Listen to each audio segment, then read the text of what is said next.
Transmitiendo de nuevo, muy buenas. Bienvenidos a... Estamos dormidos. Un domingo por la tarde, a ver si despertamos. Sí, nos compró un cafecito. podemos pedir más tarde, Habíamos terminado, habíamos visto lo de la cáscara de plátano en el camino, lo normal. Entonces estamos en el capítulo 3 y podemos seguir con nociones que ayudan a pensar, si es que no les alarga muy cansados, porque esto es denso, ¿no? Bueno, es denso, pues vamos allá, ¿no?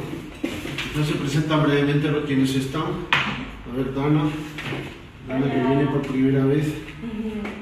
A ver, yo soy relacionista pública, conecto startups con corporativos, venture capital y gobierno. También trabajo en Neolink como Business Relationship Manager. Es una empresa de transformación digital que tiene 12 años en Perú y eso. Venga, por acá. Mira, ya están hartos de mí. Hola, ¿qué tal? Ya me conocen por aquí. ¿Qué tal? Industrial, también un poco relacionista público por ahí, tengo mi agencia. Y nada más. Hola, mi nombre es Alejandro y soy estudiante de matemáticas. ¿Profesor? La que maneja la cámara, la que merece la cuna.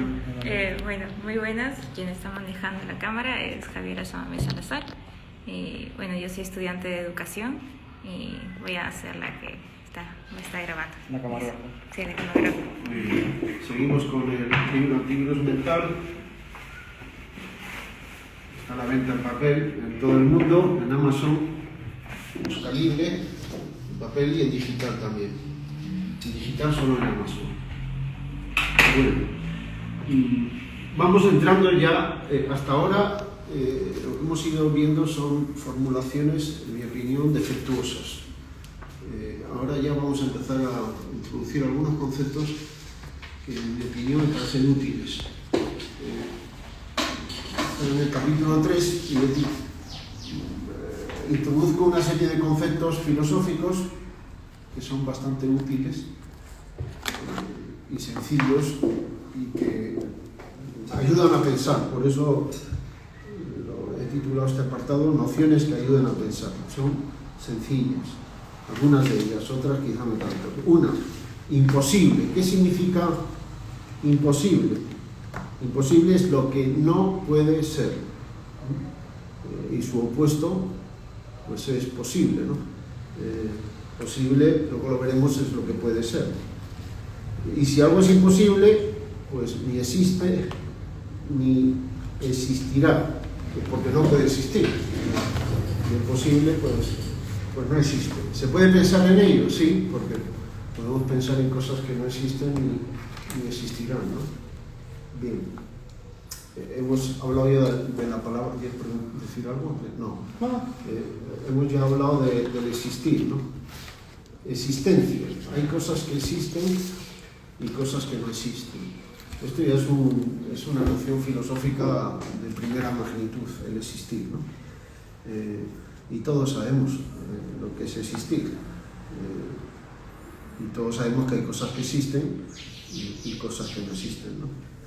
Los centauros no son reales, no existen. ¿Dónde están los centauros? En nuestra mente, ¿no?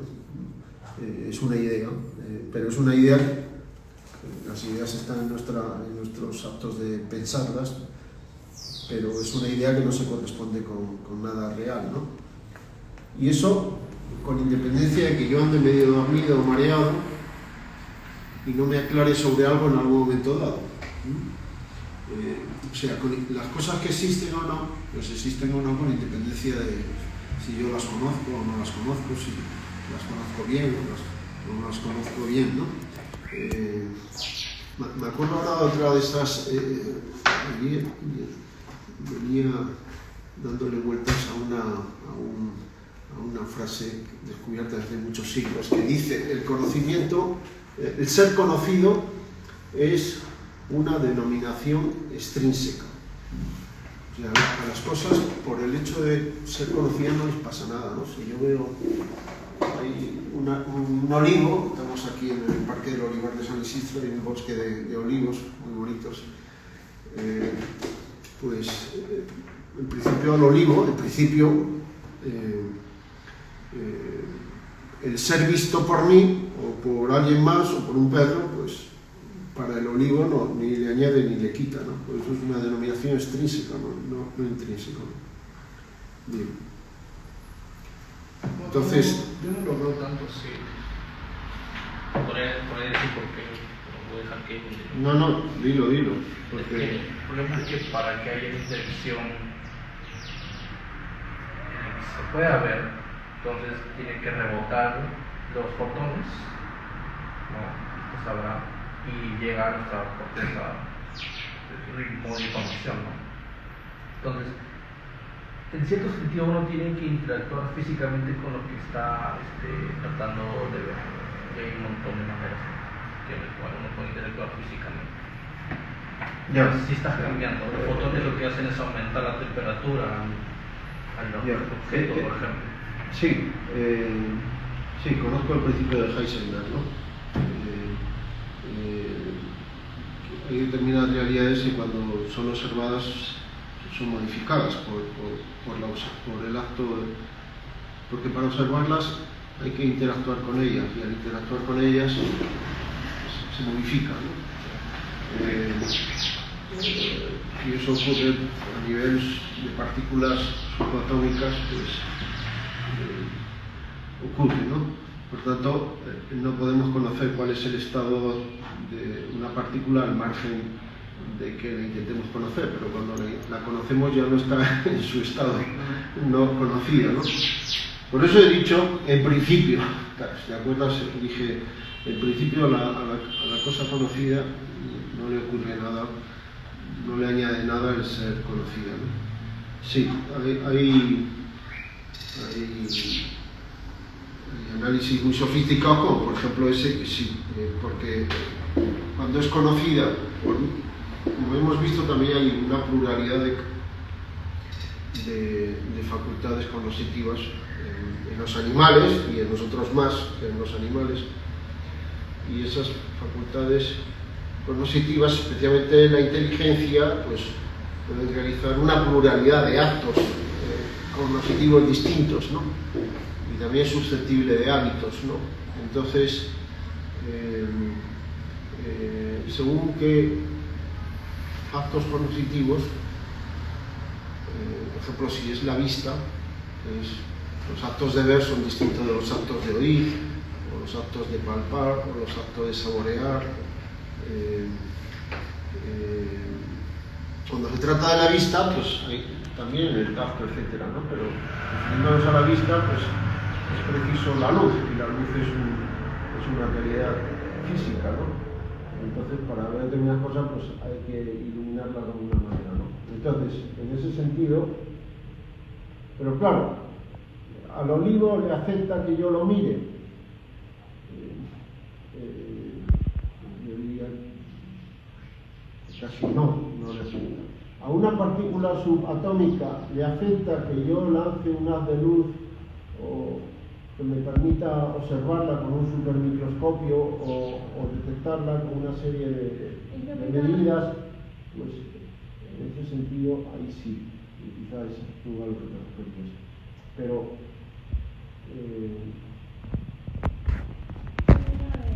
de cuando la forma en la que te tratas las cosas, porque dices que a los lugares, por ejemplo, o al olivo no le afecta que lo veas o no lo veas, pero claro, estamos en lugares como en este caso, ¿no? Pero hace un par de años se hizo un estudio con el agua, no sé si lo llegaron a ver ustedes, pero hubo un científico, que no recuerdo el nombre ahorita, pero hacía estas pruebas donde a ciertas figuras de agua que las mandaba a congelar, las trataba bonito y les daba palabras como de aliento, de creencias positivas, decía que eran bonitas, que iban a ser saludables y demás, ¿no? Y otro grupo de aguas congeladas, pues se les trató mal, se les infiltraba, se les denigraba y se les humillaba, ¿no? Agua congelada. Ajá, era un agua que no plantas. No, era agua. Era un agua que pasaba un proceso de congelamiento y luego tenían que formarse figuras de forma natural. Entonces, esta agua cristalizada pues tenía estas dos vertientes, ¿no? y la parte que fue tratada de forma correcta, de forma amable, pues se formaron castillos, flores, cosas bonitas, ¿no? Y de la otra parte se formaban cosas extrañas, no lograban tener una forma concreta. No había oído nada de eso. No, pero puedes buscar en Google y te va a salir. Hay varios documentales de eso. Pues no había escuchado nada de eso. Una explicación ahora. Las cosas que suceden por alguna razón. Entonces, O sea, la base que tenía este científico es que tienes, o sea, las flores, las plantas o todo aquel ser vivo. Porque no, pero ¿estabas hablando de plantas o de agua? Agua. Pero esta persona lo aplicaba a todos los seres vivos, ¿no? O sea, por ejemplo, las plantas. Una planta no va a crecer de la misma forma si es que la tratas bien que si la tratas mal. Pero de lo que estaba comentando, ¿era agua congelada o eran plantas? No, era agua. Bueno, yo lo del agua no la primera vez que lo escucho, ¿no? Si eso sucede, pues yo estoy convencido de que todo tiene explicación. Entonces, las cosas que ocurren, alguna explicación hay de por qué ocurre de determinada manera. Lo que yo también sé es que hay muchísimas cosas de las que no conozco la explicación. Entonces, entendido que las plantas reaccionan a los sonidos muy fuertes y esto puede causar estrés en las plantas. Entonces, si está constantemente bajo estrés, yo digo que no se desarrolla tanto en las plantas, no reciben tanto polución acústica. sí, yo lo de las plantas sí me he escuchado. Personas que, ingenieros y demás, que hablan de las plantas, hablan de cariño, etc. Dicen que eso ayuda al crecimiento de las plantas. También a los bebés, en el vientre de la mamá, pues son agradables, música clásica, etc. También les ayuda. Con lo del agua congelada es la primera vez que escucho eso, porque además las plantas son seres vivos, el agua congelada es una realidad inerte, ¿no? Yo no soy científica, entonces no podría respetar el experimento. Ese era el experimento. Ya puedo pasar tiene un libro también. Está bien. Bueno, si es verdad lo que dice, pues alguna explicación habrá, ¿no? No dice qué explicación hay.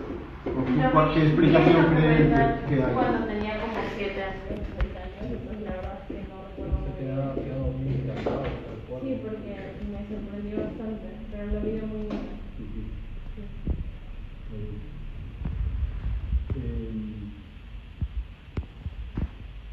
Imposible no puede ser existente lo que es.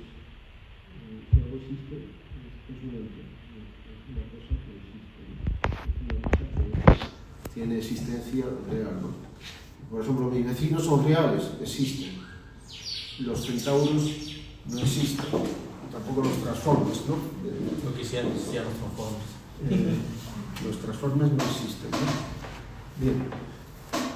Concepto imposible, concepto existencia, ¿no? No he dicho qué significa existir o qué es existir, sino que he dicho que hay cosas que existen y cosas que no existen, ¿no? Bien, posible. Posible es lo contrario de imposible, o mejor dicho, imposible es lo contrario de posible. Posible es lo que puede ser, o ser de algún modo, ¿no? Puede haber una posibilidad, iba a decir absoluta o relativa, ¿no? En relación a poder que, ¿no? Poder ser de una determinada manera o de otra determinada manera, ¿no? Algunas cosas posibles existen, por ejemplo mi vecino, ¿no? Yo tengo varios vecinos, ¿no? Existen, son posibles y si no fueran posibles no existirían, ¿no? Pero hay cosas, no todo lo que es posible existe, ¿no? Mis vecinos si son posibles y existen, ¿no? Algunas cosas posibles no existen, aunque puedan existir, precisamente porque si no pudieran existir no serían posibles, sino imposibles, ¿no? Por ejemplo, es posible que haya marcianos, porque mi vecino hace demasiado ruido cuando quiero dormir. Gracias a Dios mis vecinos son fantásticos, ¿no? Que algo sea posible no implica que necesariamente exista. Puede existir, pero puede no existir. Entonces, llevamos ya 3 conceptos: imposible, existencia, posible, necesario. Necesario es otro concepto interesante, ¿no? A la cosa que no puede no ser se le llama necesaria, ¿no? Este es otro concepto filosófico muy importante, ¿no? Necesario es lo que no puede no ser, ¿no? Si algo es necesario, es imposible que no exista. Es decir, existe, pero existe necesariamente, ¿no? Y obviamente es posible, ¿no? Ya se han perdido, repito, ¿no? Si algo es necesario, y estamos llamando necesario a lo que no puede no ser, pues entonces ha de existir, y ha de existir necesariamente. O sea, no puede no existir. Entonces es imposible que no exista. ¿Se le ocurre algún ejemplo de cosas necesarias a usted? ¿Conoce usted algo necesario que no puede no ser? Dejo esta cuestión para después. Pero piense en 5 segundos. ¿Se le ocurre algún ejemplo de cosas necesarias, absolutamente necesarias, ¿no? La luz. Que no pueda no ser? La educación. Que absolutamente no pueda no ser. O sea, por ejemplo, ¿no? Es algo que no depende de mí ni depende de todo, o sea, depende de ciertas personas que tú no lo puedes controlar, ¿no? Por ejemplo, la educación en zonas vulnerables en nuestro país no puede ser, pero lamentablemente pues no se está dando. No se está dando. Entonces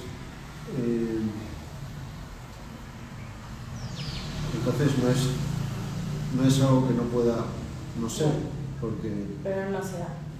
es algo que sería deseable que se dé, Ajá. pero que puede no darse.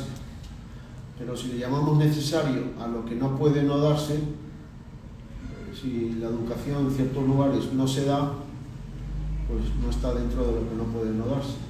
Está dentro de lo que sería deseable que se dé, pero que no es imposible que no se dé. Lamentablemente no es imposible que no se dé. Y a veces ocurre, ¿no? O sea, supongo que también necesario se refiere a... O sea, que tiene que tener algún tipo de marco como causa, alguna causa o algún efecto. A eso vamos. Para que hablamos de algo necesario, porque es necesario para qué, ¿no? ¿Necesario para qué? El necesario para qué es una necesidad, digamos, relativa. O sea, yo necesito comer, decimos, y es verdad, pero ¿en qué sentido es necesario comer? Que no puede no ser que yo no coma y siga teniendo una vida biológica sana. No sé, si no como, voy a entrar en dificultades. En ese sentido, para no entrar en dificultades, es necesario comer. No puede no ser, no comer y no tener dificultades. Entonces, como no puede no ser, no comer y no tener dificultades, para no tener dificultades es necesario comer. Pero es una necesidad relativa. ¿Relativa a qué? A no tener dificultades en el metabolismo. Pero es perfectamente posible que yo tenga dificultades en el metabolismo. Entonces, esas son necesidades relativas. Yo estoy preguntando por algo necesario sin más, o sea, no necesario con vistas a algo, ¿no? Sino a todo. Así es. Sino, Pues yo necesito $1,000. Bueno, quiere decir que no puede no ser que yo no tenga los $1,000 y tenga eso que yo quiero obtener. Entonces necesito los $1,000 para obtener eso que quiero obtener. Podríamos ir descartando entonces. ¿Eh? Podríamos ir descartando, yo por ejemplo, vamos descartando el estado presente de las cosas. O sea, el presente también no es necesario, puede verse de otra manera, ¿no? Así es. Además, el pasado también, hasta hace un tiempo inmemorial, las cosas Sí, pueden haber pasado. el pasado es distinto, porque lo que ha pasado ya no puede no haber pasado. Pero antes de eso pudo no haber pasado, Sí, ya sí. entonces igual tampoco. Y además el pasado ya no existe. Sí, es Claro, pero sí, no, sí el Yo presente. estoy preguntando, ¿conoce usted alguna cosa absolutamente necesaria, o sea, que no pueda no existir?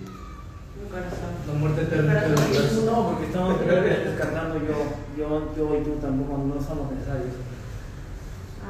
Que el sol aumente de tamaño. El presente tampoco es necesario, el pasado tampoco lo ha sido. No, creo que no. Creo que nada material o algo que exista en el universo observable, nosotros, ¿no? Es necesario. No pareciera ser necesario. Javiera. Entonces, estaríamos hablando de Dios. Sí, pero Dios déjalo para un rato después. No necesariamente. Tiene más sentido el libre albedrío con lo que estamos hablando. ¿Por qué libre albedrío sería Tú lo estás necesario? preguntando. A ver, pongan ejemplo de cosas que ustedes creen que son muy importantes, aunque casi serían... Yo adelanto bueno, lo formulo como pregunta, pero yo no conozco ninguna realidad que sea absolutamente necesaria. Claro, ¿Qué opinas del amor? Ninguna realidad. El amor es conveniente. Ya, pero no estoy hablando del amor de pareja. O sea, No, el amor entre amigos, la amistad, la solidaridad, el compañerismo entre personas. Claro, pero si no hubiera amor, creo que habría un desequilibrio, porque no podría Sí, ser. pero entonces el amor es necesario para que haya, digamos, buenas relaciones entre las personas. Exacto. Porque si hay lo contrario, el odio, pues es fatal, ¿no? Porque todas las relaciones entre personas ¿Eso se consideraría que es necesario o no? necesario, pero con vistas a unas buenas relaciones entre personas. Pero es necesario. Pero necesario ¿Y si no hay personas? es una necesidad relativa a algo. Imagínate si no hay personas. Por eso digo, Las personas pasa lo mismo con los animales. Por eso El estamos aumento de la hablando. economía también es necesario. No, tampoco. Estamos hablando de que las realidades materiales no son necesarias, podrían haberse de otra manera, ¿no? el universo necesariamente, el universo es posible o es imposible que exista.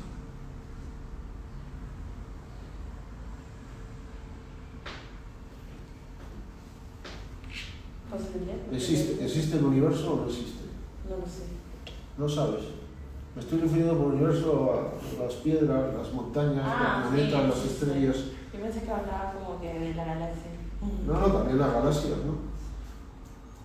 De la manera que yo lo veo a veces es que en un momento no había nada.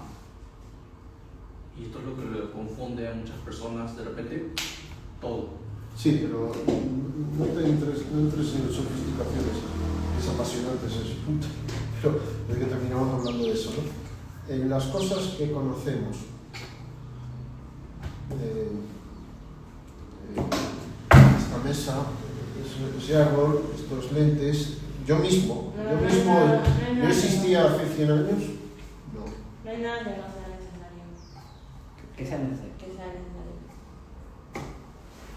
Entonces las cosas que conocemos no son necesarias, ¿Para qué? pero existen. Para que el mundo siga fluyendo, ¿no? Bueno, sí, necesario es, hemos definido por necesario lo que no puede no ser, lo que no puede no existir. ¿Oyeron? Sí, en ese caso, ¿qué es lo que es necesario para que exista lo innecesario? ¿Qué es lo que es necesario para que exista lo necesario? Lo innecesario. Lo necesario puede no existir. No, porque si lo hemos definido como lo que no puede no existir, entonces lo necesario existe necesariamente. Pero las cosas que conocemos que existen, entre las cosas que conocemos que existen, ¿existe alguna que no pueda no existir? En todo caso, lo necesario sería lo que posibilite la existencia. Sí, pero no pegues saltos en la argumentación, paso a paso, ¿no? Bueno, entonces. Es decir, ¿conocen ustedes alguna cosa que no pueda no existir? No. El planeta Tierra hubo un momento que no existía y puede dejar de existir, ¿no? Un árbol también. Yo mismo, yo hace 100 años no existía. Pero, Muy interesante. ven, sí, Sí, en otra sesión regreso. ¿Tenía el grupo? ¿Sí? Ah, sí, señor. Ya, chévere. Pues nada, chao. Un gusto Hasta la próxima. conocerlo. Estaré y luego Chao. Trae tus amigos, si quieres traer. Pero solo buena gente, solo Sí, buena solo buena gente. Chao. Buena gente que estén un poco locos para filosofar. Entonces,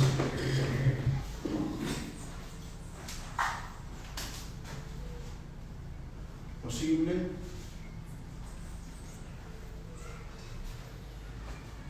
lo que puede ser. Imposible, pues es lo contrario de lo posible. Si es lo contrario de lo posible, ¿cómo se dice lo que es lo contrario a lo que es posible? Pues lo que no puede ser. Y hemos dicho que hay cosas que no pueden no ser. Mejor sería lo imposible, lo que no fue y lo que no será. Y lo que no es. Tomando el tiempo como cuenta. A ver, lo que es lo contrario de lo que no es. Lo que no es, ¿cómo se llama? ¿Y lo que es, cómo se llama? Lo que es ¿existe? ¿Sí? ¿Existe? Existe es un participio presente, existente. Existente. Lo que no significa. De ahí viene ente, ¿no? Ente es el participio presente del verbo ser en latín, ens. Lo que es, en latín se dice ente, ¿no? Si no me falla la memoria ahora, creo que sí estoy claro. Bien, lo que es existente, y lo que no es Inexistente. inexistente, se le pone el in delante, inexistente. Muy bien. Lo que no puede no ser, le hemos llamado Necesario. necesario.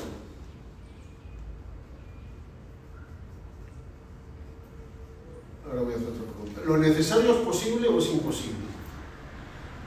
Lo necesario es posible. Claro, es posible, ¿no? Ahora voy a preguntar.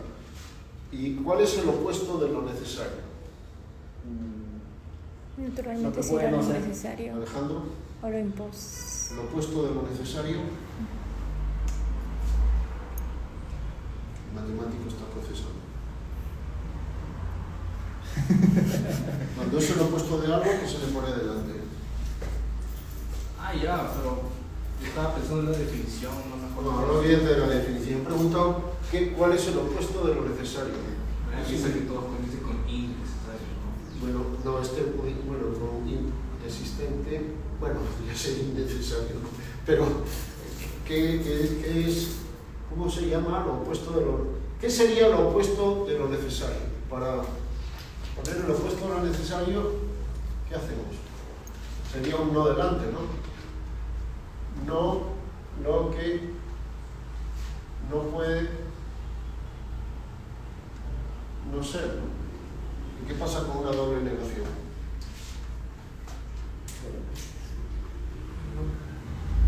Se quitan, ¿no? Sí, se quita. Entonces, ¿qué queda?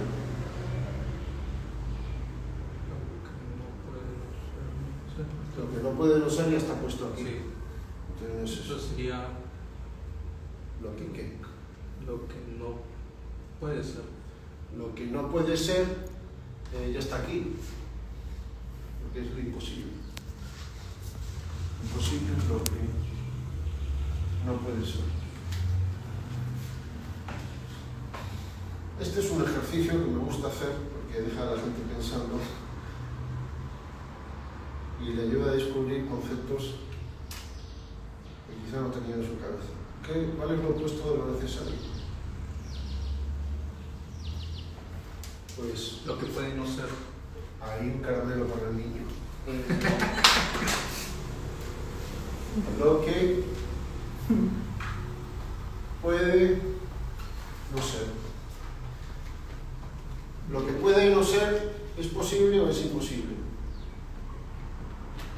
Imposible. No, es imposible. Imposible. Imposible es lo que no puede no ser. Lo que no puede no ser es lo mismo que lo que puede no ser.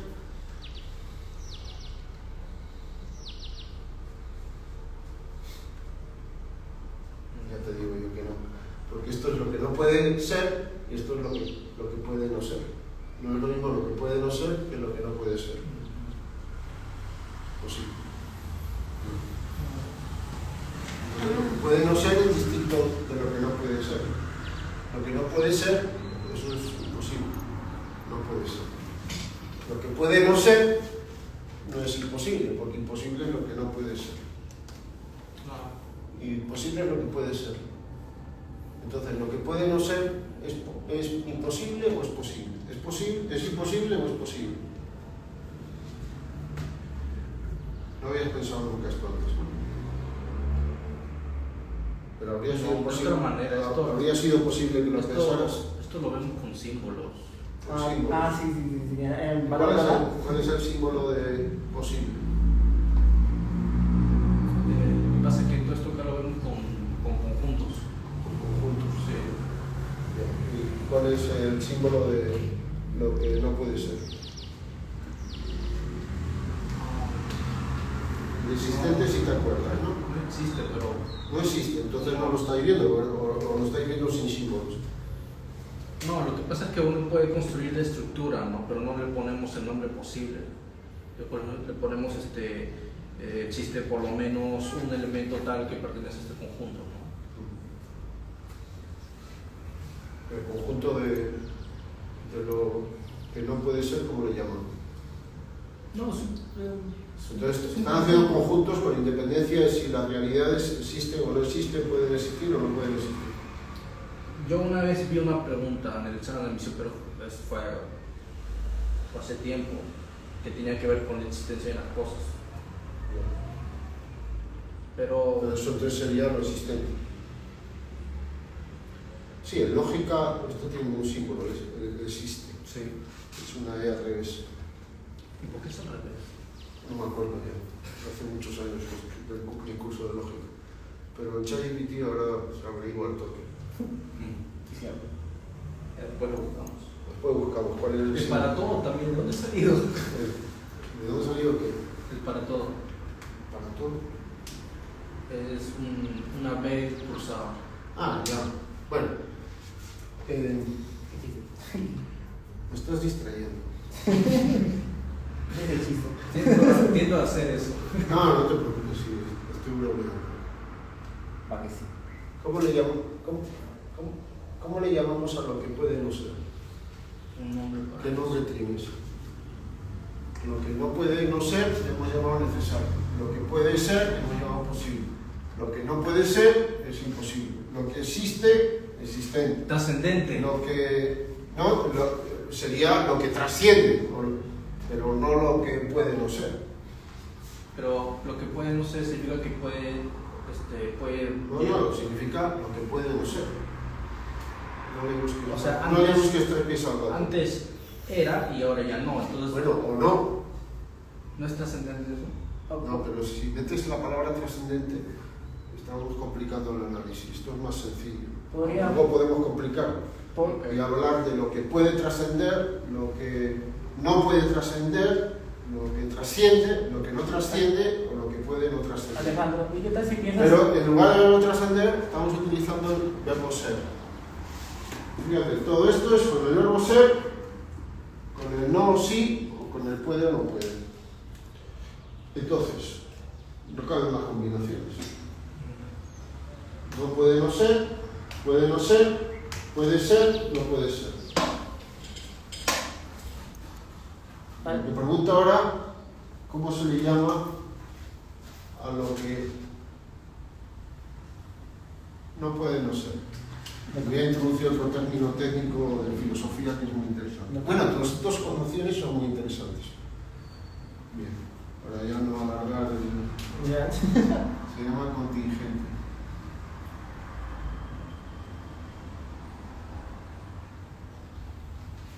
¿Hayas escuchado esa palabra? Sí, aparece lógico cada rato. ¿Y significando qué cosa? Que en lógica proposicional significa que todos los valores de la función son negativos, son falsos. Que todos los valores de la función son falsos. Sí. Ahora tú eres el que me estás mareando a mí. Todavía. Pero esa es lógica proposicional.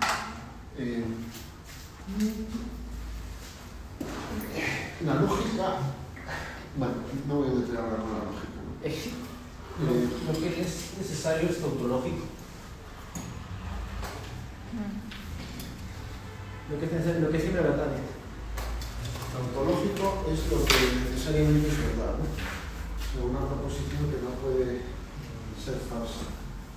Por ejemplo, A es A, es una tautología.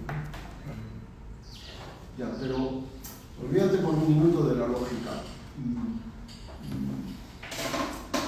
O no te olvides de la lógica, ¿no? Pero presta atención a estos conceptos. Y a la siguiente pregunta, que a mí me parece una pregunta muy interesante, ¿no? ¿Sabemos de cosas que son imposibles? Sí. ¿Sabemos de cosas que son existentes? Sí. Nosotros existimos, estas cosas existen. ¿Sabemos cosas que no existen? Pues sí. ¿Sabemos distinguir entre lo posible y lo imposible? Sí. ¿Existe un edificio ahí en mitad del parque? Bueno, sí, está la municipalidad, una casa y tal, pero donde se construye un edificio, antes de construir el edificio no había un edificio. Después de construirlo hay un edificio. ¿Era posible construir ahí un edificio o un puente en el lecho de un río? Sí. ¿Pero existe el puente? No. Cuando se construye, ¿existe el puente? Sí. ¿Era posible que ahí hubiera un puente? Sí. ¿Era imposible que lo hubiera? No. Podría ser muy difícil, hay sitios donde es posible, pero es muy difícil, va a costar muchísimo dinero, pero no estamos dispuestos a gastar tanto dinero para hacer el puente ahí, mejor lo hacemos en otro lado, ¿no? Bien. Pero fíjense que de las cosas que conocemos que existen, podemos decir que pueden existir, y de hecho existen. Pero de alguna de ellas podemos decir que no pueden no existir, que no pueden no ser. De las que se mueren o se pueden morir, no podemos decir que no pueden no ser, porque pueden dejar de existir. Y de las que han empezado a existir, tampoco podemos decir que no pueden no existir, porque si han empezado a ser, pues hubo un momento en que no eran. Entonces, no es imposible. Cuando no existían, era perfectamente posible que no fueran, ¿no? Entonces, no son necesarias, porque o no han existido siempre, con lo cual es una prueba de que no es imposible que no existan, o es posible que dejen de existir, por tanto, no es imposible que dejen de existir. Entonces, no son necesarios, no están dentro del capítulo de las que no pueden no ser. Entonces, las cosas que conocemos son todas las que yo conozco, contingentes. Existen, pero pueden no ser. Entonces,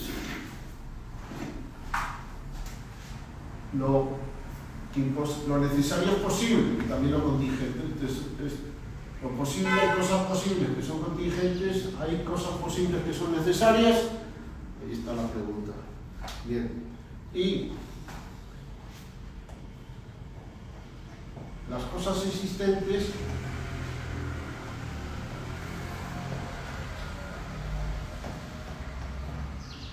pueden existir, y de hecho existen, pero las cosas existentes son lo que está dentro de lo que pueden no ser. Las cosas que son podrían no ser, Sí. o las cosas que son no podrían no ser. Todas las que conozco están aquí, entonces todas las que conozco son contingentes. Hay alguna y contingentes en lo que es todo lo necesario, que es el siguiente punto que trata el libro, ¿no? Entonces, ¿hay alguna cosa que no pueda no ser? Antes hemos mencionado que las cosas tienen explicación. Todo se puede conocer, todo es conocible, todo tiene explicación, ¿no? O hay algo que no tenga explicación. Bueno, decir que todo tiene explicación no quiere decir que yo conozca la explicación de todo. Personalmente hay muchas cosas de las que no tengo explicación, no conozco la explicación, tal vez me gustaría conocerla o tal vez no quisiera saberla. Habrá, pero prefiero no saberla. O sea, decir que todo tiene explicación no quiere decir que yo la conozco, o que la voy a conocer, o que me gustaría Que conocer. se pueda conocer. Sino que la tiene, pues si la tiene en principio podría conocerse, ¿no?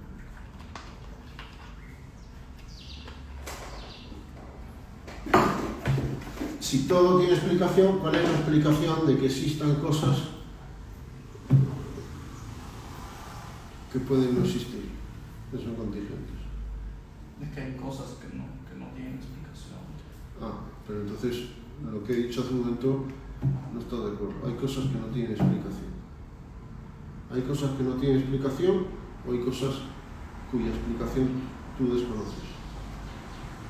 Sí, porque toda esta discusión me recuerda al teorema de incompletitud de Gödel, donde hay cosas que son verdad que nunca vamos a poder saber si son verdad o no.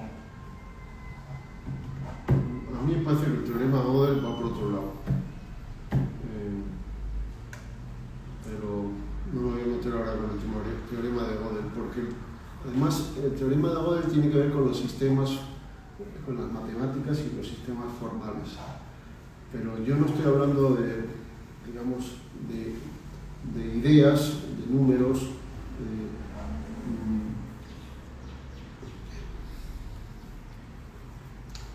son reales esas cosas de las que trata la matemática o de las que trata la lógica. O la matemática y la lógica están tratando sobre ideas y relaciones entre ideas, ¿no? Sí. En la realidad hay el 3, o en la realidad está el centauro, o en la realidad está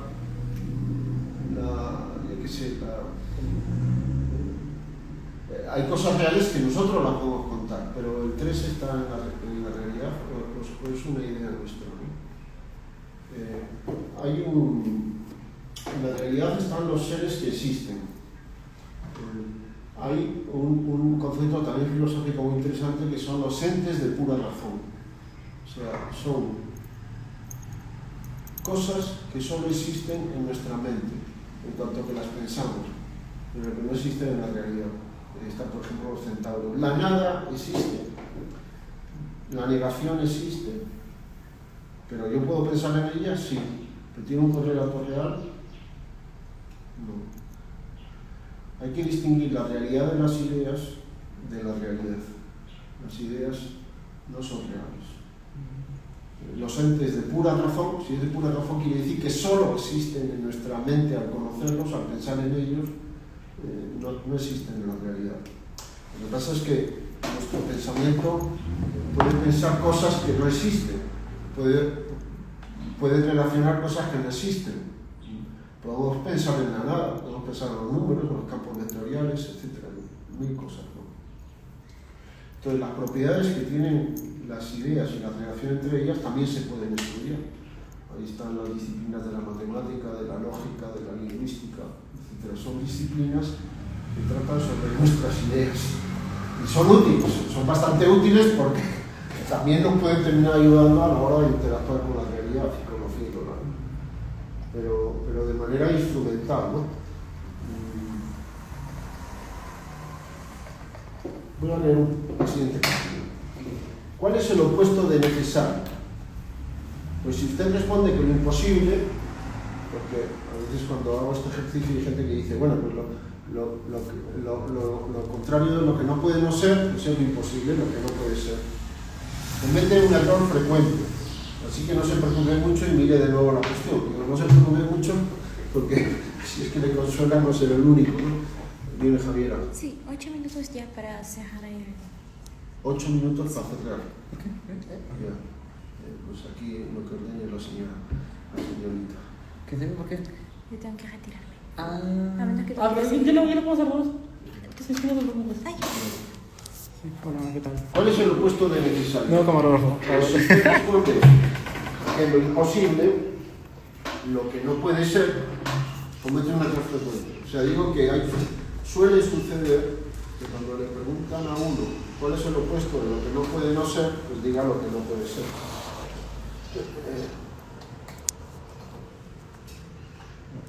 Solo muevan no una palabra adelante. el opuesto de necesario, lo que no puede no ser, es lo que puede no ser. Lo que hemos hecho formular. Claro que a veces en el lenguaje de conciencia hay personas a las que nunca se les oye decir puede no ser. No has escuchado a alguien decir, pero eso puede no ser, o podría no ser, o podría no darse, o puede no darse. Y parece que solo dicen puede ser y no puede ser. Puede darse o no puede darse. De modo que cuando se escucha a estas personas, esto en Perú ocurre con frecuencia, cuando se escucha a estas personas, hay que tener cuidado para distinguir si están pensando en lo que no puede ser, o sea, están pensando en el imposible, están diciendo esto no puede ser, queriendo decir que es imposible, o en lo que puede no ser, queriendo decir lo contrario, que es contingente. El asunto se complica porque ¿cómo se le llama a las cosas que pueden no ser, con independencia de que existan o no? Pues se le llama contingentes. Contingente es lo opuesto de necesario.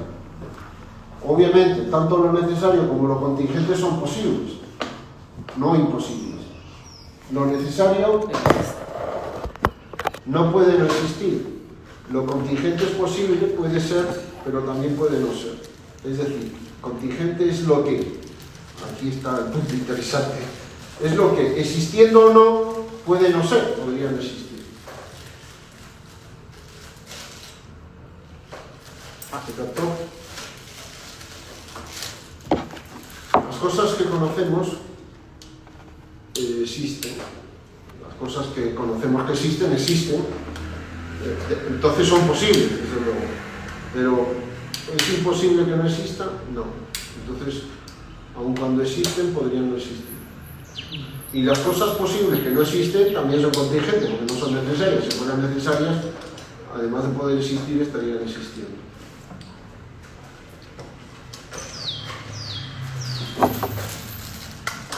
Entonces, ¿qué explicación hay de que haya cosas contingentes? ¿La explicación es contingente también o es necesaria?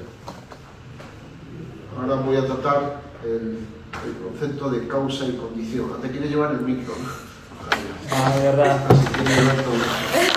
No. A ver, ahora tengo que... Javierito, me llevo el micro. No, tengo que practicar utilizarlo. Ya sabes que desconectar algo. Seguramente ya lo ha apagado automáticamente, ¿no? Creo que ya se apagó y ya... Sí, debe estar apagado porque nunca se llegó a conectar. Ah, ya. ¿Nunca se iba a conectar? Ah, no. Ah, ya. Entonces igual. Igual. Entonces, vamos a pasar ahora a otros dos conceptos que son muy interesantes, que son el concepto de causa y condición. Una buena. Causa. A la causa. No es lo mismo causa que condición. Luego al final del libro digo algunas cositas sobre los extraterrestres que durante mi adolescencia pues estuve muy interesado en los extraterrestres, ¿no? Y leí algunos libros sobre extraterrestres y demás. Bien. Y cuando se dice que se está buscando vida fuera del planeta, entonces se suele decir que siendo el universo tan grande debe haber algunos sitios donde haya las condiciones para la vida. Entonces se buscan, por ejemplo, que haya agua, oxígeno, cosas parecidas. ¿Condición qué es? Muy interesante este concepto. Condición es aquello que permite, si se da, que la causa cause el efecto. La condición no causa el efecto. Por eso ya se ve que cuando se están buscando las condiciones donde puede haber vida, buscar sitio donde se dé la condición no está buscando sitio donde esté la causa de vida. La condición no causa el efecto, pero si falta la condición, la causa presente no puede causar el efecto, ¿no? ¿Qué es lo que hace que la habitación esté iluminada de día? Supongamos pues, la luz del sol. La luz del sol es la que ilumina la habitación. Es la causa de que la habitación esté iluminada. Pero tiene que haber una condición, que las ventanas estén abiertas. Si las ventanas o las cortinas están cerradas, aunque la causa está causando, la ausencia de la condición impide que la causa cause el efecto, de que la habitación esté iluminada. Es lo que escribo aquí.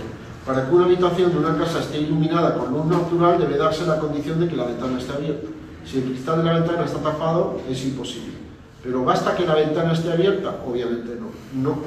Pues la condición no causa, la ventana no ilumina, la condición no produce el efecto. Debe existir la causa, debe ser de día. La causa de que la habitación esté iluminada es el sol. Siempre que se den las condiciones, ventana abierta, etc., y que el sol esté, pues si de noche el sol está detrás de la tierra ya. Siempre que se den las condiciones, ventana abierta que le permitan al sol iluminar el interior de la habitación.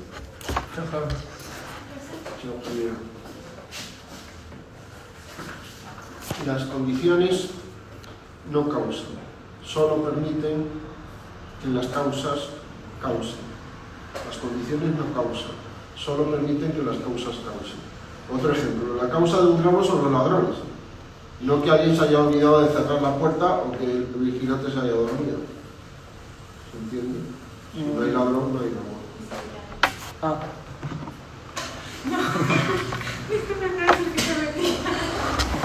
Pásamelo por favor. Por ejemplo, cuando se hace de poder hacer, la causa es la persona que lo hace, pero las condiciones son las herramientas y puede ser también el conocimiento para que una persona esté capacitada de poder hacer algo. Efectivamente, un cirujano puede curar.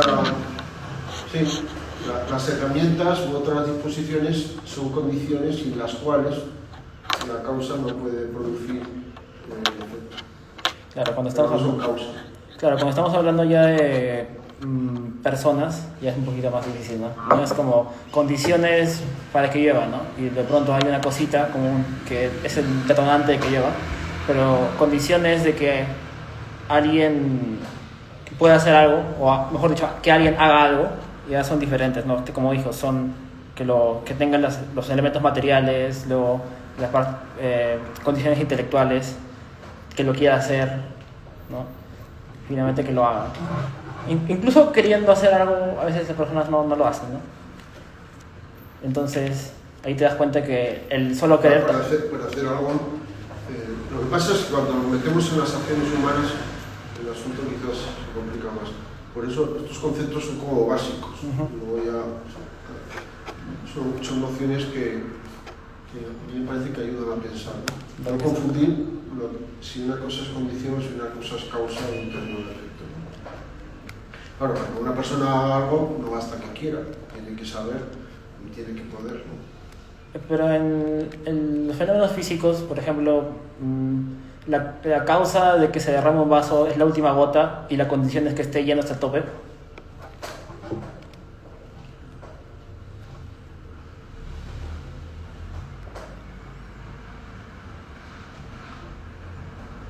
La causa de que se derrame quiere decir que hay más líquido del volumen del recipiente. Entonces la causa de que se derrame es la causa de que haya más líquido que el volumen del recipiente. Entonces la causa es que algún factor ha incrementado el volumen del líquido, ¿no? Ok, un factor. Entonces también estamos, cuando hablamos de esa manera... Será que alguien ha echado más café del que debía, entonces se derrama. Pero la condición no sé si es la que tú dijiste, ¿no? Bueno, la causa del desborde es la causa que ha producido un efecto, que haya más líquido del que el recipiente puede... ¿Cuál habrá sido? Lo que haya sido. o sea, Debe haber diversas causas que han producido que haya más líquido que causas que han producido condiciones también. Por ejemplo, Por ejemplo, una persona no tiene dinero. claro, si yo he hecho más, la causa de que esto se derrame es que yo he echado más líquido del que cabe aquí, pero tiene que darse la condición de que no haya nada que impida que el líquido, porque si yo pongo la mano entonces no se derrama. La causa de que haya aquí más líquido está presente, pero hay un factor que le está impidiendo a mí, que soy quien está echando el agua, pues que ese agua llegue. ¿Se entiende? La condición sería que no haya nada que impida que la causa introduzca más líquido en el recipiente. ¿Cómo se llama el trabajo de Aquino sobre la causa primera? La causa primera, Aristóteles, los antiguos griegos descubren, descubren unas maneras por las que concluyen razonando que tiene que existir pues, una primera causa incausada. Por tanto, no todo es causado. Es causado lo que hay realidades que no tienen causa, ¿no? Aristóteles también descubre que como hay movimientos, pues tiene necesariamente que haber un motor que mueva sin ser movido, un motor immovible, ¿no? Tomás de Aquino, que es un filósofo del siglo XIII, pues formula lo que se ha denominado las vías, caminos o métodos para demostrar que existe Dios. Pero hay otras maneras que permiten llegar a concluir que es verdad la afirmación Dios existe partiendo del examen de la realidad física. Todas parten de la realidad física del universo, ¿no? De que hay efectos, de que hay movimiento, de que hay cosas contingentes. Por ejemplo, esto es una de esos caminos, que parte de darse cuenta de esto. Si todo lo que conocemos puede no existir, ¿qué explicación hay de que existan las cosas? Pues tiene que haber alguna explicación. Porque podrían no existir, entonces por alguna razón existen, ¿no? Ha debido haber. Entonces, tirando del hilo, pues llega a concluir que necesariamente tiene que haber un ente existente que no pueda no existir. ¿Cómo le llamamos a ese ente? Le llamamos Dios. Que necesariamente tiene que haber un primer motor que mueva sin ser movido. Y a ese, ¿cómo le llamamos? Pues Dios. Que tiene que haber una causa final, que tiene que haber una causa incausada.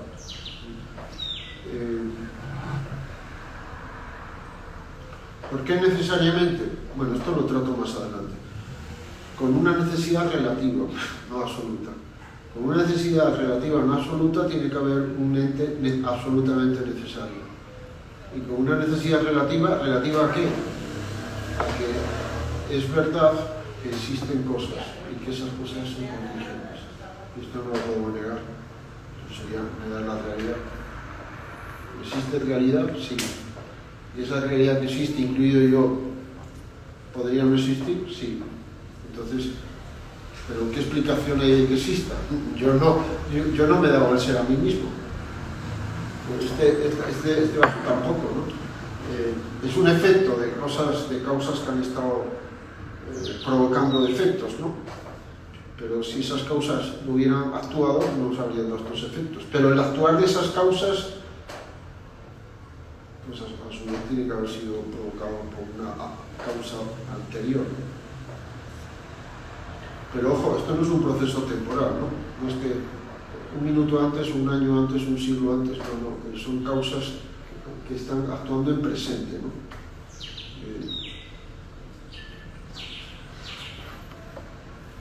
Porque, ¿qué explicación hay si la explicación de que exista una cosa es otra y la explicación de que exista esta otra es otra? Porque a su vez también es una realidad contingente que no tiene en sí misma la explicación.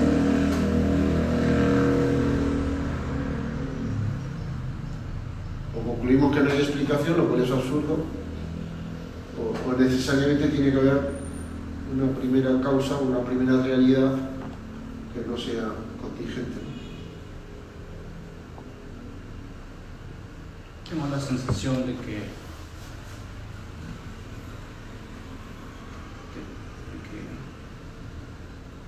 el universo es un montón de cosas, ¿no? Un montón de cosas que hay, le llamamos universo, ¿no? Pero todo lo que compone el universo es contingente. El universo también es contingente. ¿Ha existido siempre? ¿No ha existido siempre? Con independencia, claro, siempre. El tiempo es contingente, bueno, también, bueno, dependiendo de cómo se entienda, porque hay diversas nociones del tiempo, ¿no? Pero si las cosas que existen son todas contingentes, pues el conjunto de todas esas cosas también es contingente, ¿no? Porque entonces, pues no se puede explicar por sí mismo. Tiene que haber otra realidad distinta que explique que existe el universo, ¿no? Sí. Con independencia de si ha existido siempre o no, porque aun cuando el universo fuera eterno, es causado, porque no es contingente, no puede no ser.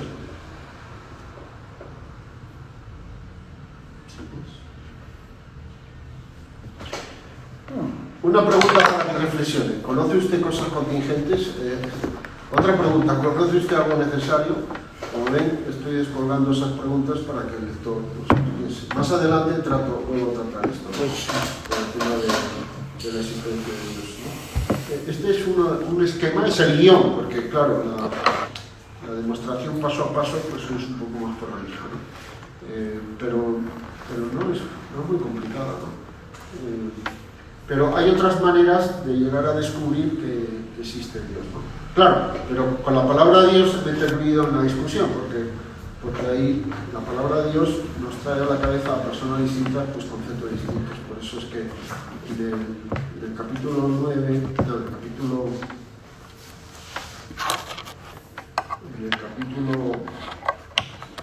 7, que se titula Los dioses que no existen, entonces recojo pues, una serie de ideas, en mi opinión, defectuosas de cómo es Dios.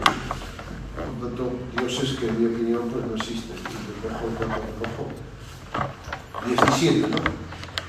17 dioses que en mi opinión no existen, ¿no? El último me hace mucha gracia, porque dice, me olvidaba algo más que me recuerda a Chesterton.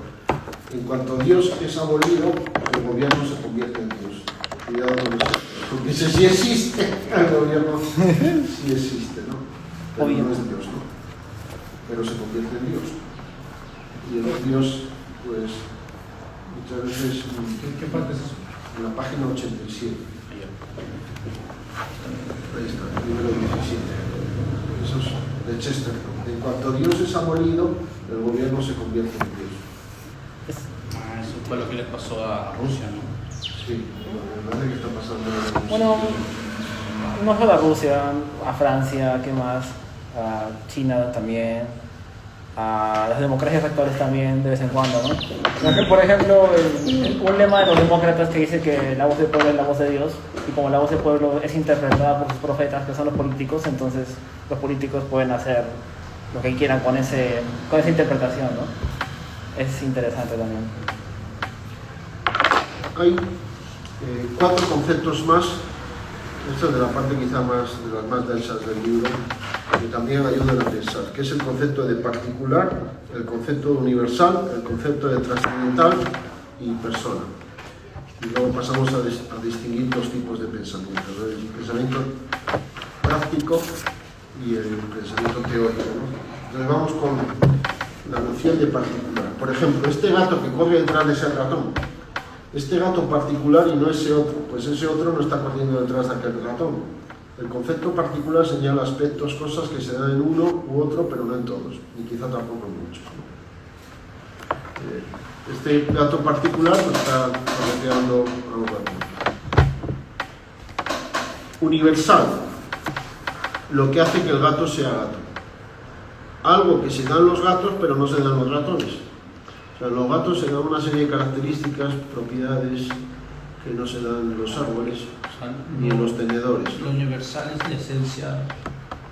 Universal es lo que hace que ese gato sea gato. No que sea ese gato, sino que sea gato. Lo que hace que sea gato se dan todos los gatos. Lo que hace que una mesa sea mesa se dan todas las mesas. Lo que hace que una vaca sea vaca está presente en todas las vacas. Porque si estuviera presente en un rinoceronte, entonces ese rinoceronte tendría lo que le haría ser vaca, entonces sería vaca, no rinoceronte. Y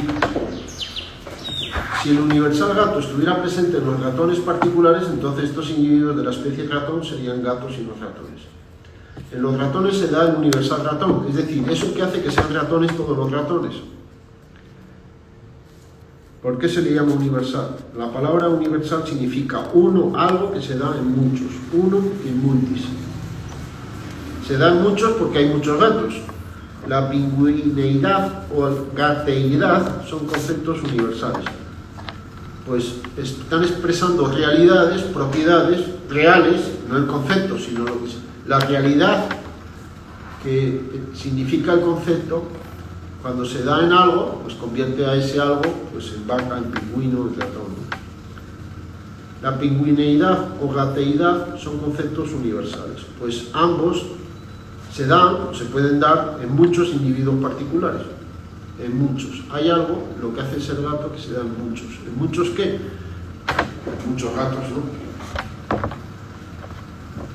También el concepto mamífero expresa una realidad universal, que se halla en muchos. En los gatos y en los ratones, pues todos los ratones y gatos particulares son mamíferos, ¿no? ¿Se entiende? Sí. Aquí yo tengo anotado, ¿es una idea general o es un concepto? Quizás... Alguna de estas cosas es un concepto, el de ratón o el de vaca, mientras que el de mamífero es una idea general, porque el mamífero no existe, lo que existe son gatos, perros, vacas, etc. Pero bueno, no voy a complicar más la cosa. Muy claro, especialmente cuando hablamos de taxonomía esto es incluso más complicado, ¿no? Porque, ¿qué es un gato? Aquí hay una especie que se llama gato. No, lo que es un gato sí es real, porque hay animales que tienen son gatos, ¿no? Ahora, por ahí no andan mamíferos o flemáticos, ¿no? Eso ya son... Bueno, esto es un tema más complejo de teoría de conocimiento, la diferencia entre lo que es un concepto y una idea general, ¿no? Bien, pero ¿se ha entendido lo que es universal? Bien, es distinto de particular. Lo particular se puede dar en uno o en algunos. En algunos gatos pues tienen la particularidad de... pero no es una característica que se dé en todos los gatos, ¿no? En cambio, lo que se da en todos los gatos, pues sí es universal, ¿no? Luego está trascendental. Los trascendentales se diferencian de los universales en que se dan en todo, absolutamente todo. Mientras que los universales no se dan en todo, sino solo en muchos. La pingüineidad se da en los pingüinos, no se da en los gatos. Se dan muchos, en muchos que son pingüinos, pero no en los gatos. Entonces no se da en todas las realidades. No toda realidad es pingüino, no toda realidad es gato. Ser gato es un universal porque se da en muchos los gatos, pero no en todos, no en los perros, los planetas, los árboles. Una realidad trascendental es el ser, se da en todo ser. No hay nada que sea sin que se dé el ser en ella. Si algo no se da el ser, pues no es. Entonces hay realidades que son universales y que se conocen, se pueden concebir con conceptos. Luego hay combinaciones de propiedades que tienen o no unos conceptos, entonces ideamos las ideas generales. Y luego están las nociones trascendentales, que se refieren, las ideas generales se refieren a ideas, ¿no? Los conceptos se refieren a realidades, ¿no? El concepto que se refiere a la realidad que hace un gato ser gato, se dan todos los gatos, pero no se dan en todas las vacas, en todos los astros. En cambio, las realidades trascendentales se dan absolutamente en toda realidad. Una de ellas es el ser. El ser es una noción trascendental. También el bien, también la verdad. Todo lo que existe es bueno, todo lo que existe es verdadero, en el sentido de cognoscible, ¿no? Todo lo que existe es persona, cada quien, cada uno de nosotros. No somos ni un particular, ni un universal, ni un trascendental. No hay personas, sino Juan, Luis, Maite. No se puede hablar de las personas en plural. ¿Qué les parece esto? Luego estos son conceptos que cuando avanzamos en el conocimiento de cómo son las cosas, estos conceptos nos ayudan mucho a pensar, ¿no?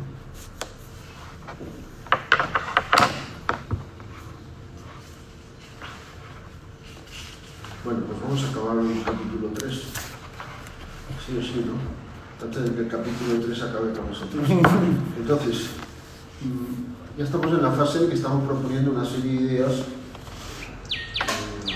que han ido descubriendo los filósofos, ¿no? Claro, luego no todos los entienden igual, y hay algunos con los que quizá alguna de estas cosas les produce perplejidad en el sentido. Yo estoy poniendo conceptos que a mí me sirven para entender mejor las cosas. Distingamos el uso teórico y el uso práctico de la inteligencia. Pues en estas dos páginas 40 y 41,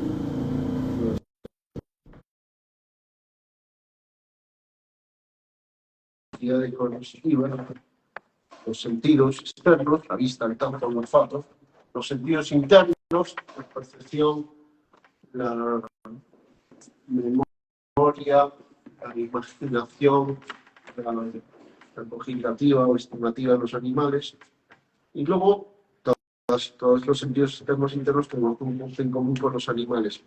Las personas humanas tenemos además inteligencia. Y de la inteligencia podemos servirnos con fines diferentes. Entonces, hay dos grandes usos de la inteligencia. En realidad puede añadir un tercero, ¿no? Que es el uso técnico, ¿no? Pero el uso técnico, bueno, no sé si digo algo, se puede meter como una parte, una componente del uso práctico. Entonces, vamos a distinguir el uso teórico del uso práctico. El uso teórico científico, por medio del uso teórico o científico de la inteligencia, la persona conoce lo necesario y universal. Entonces, con la inteligencia puedo descubrir las realidades necesarias y universales. Necesarias, en este caso, con necesidad relativa, ¿no?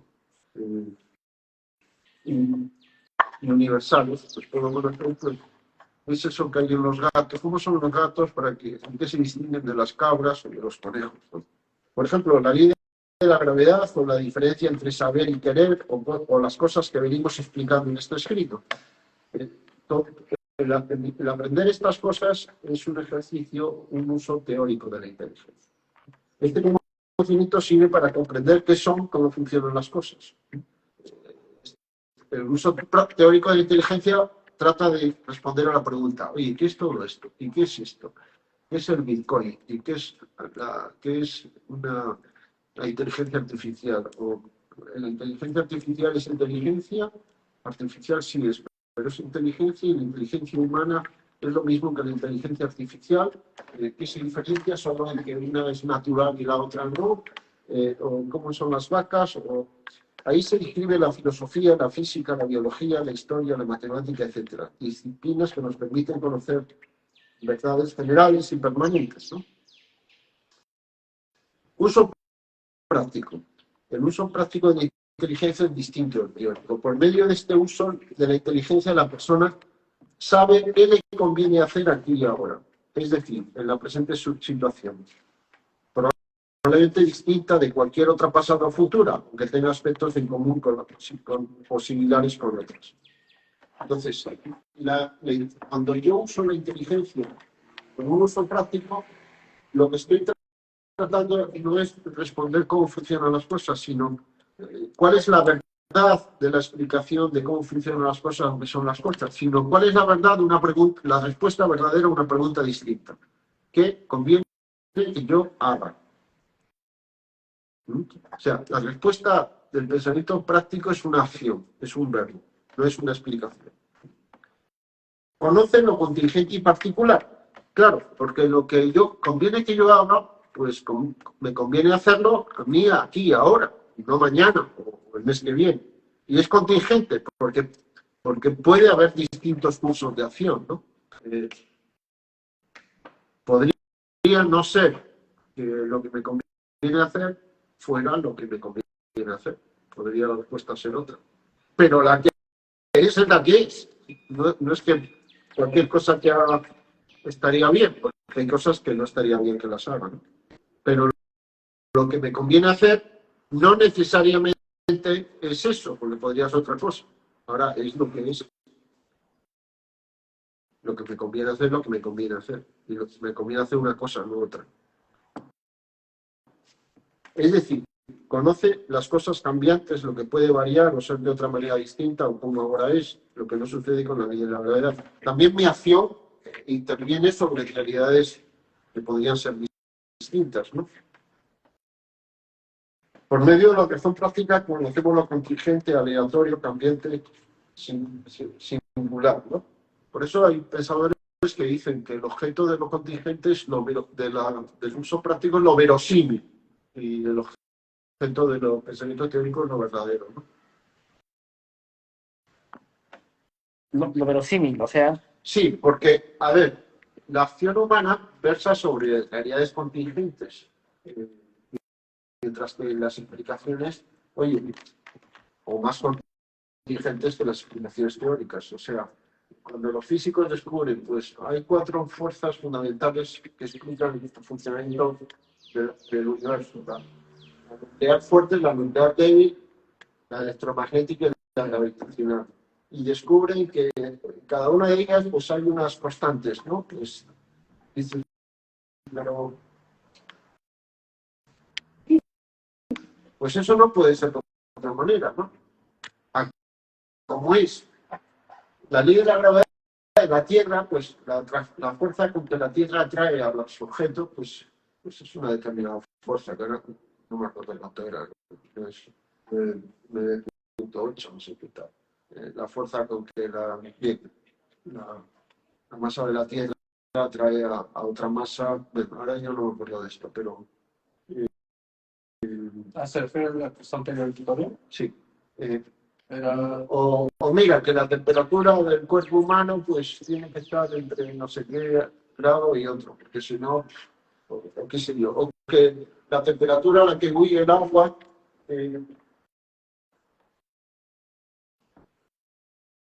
o que querer es distinto de desear, pues son verdades, ¿no? pero Que mi primo estuvo ayer comiendo pizza en lugar de irse a un chino, en una realidad contingente. Que el agua muy a la altura del mar, me parece, pues a 100 grados, pues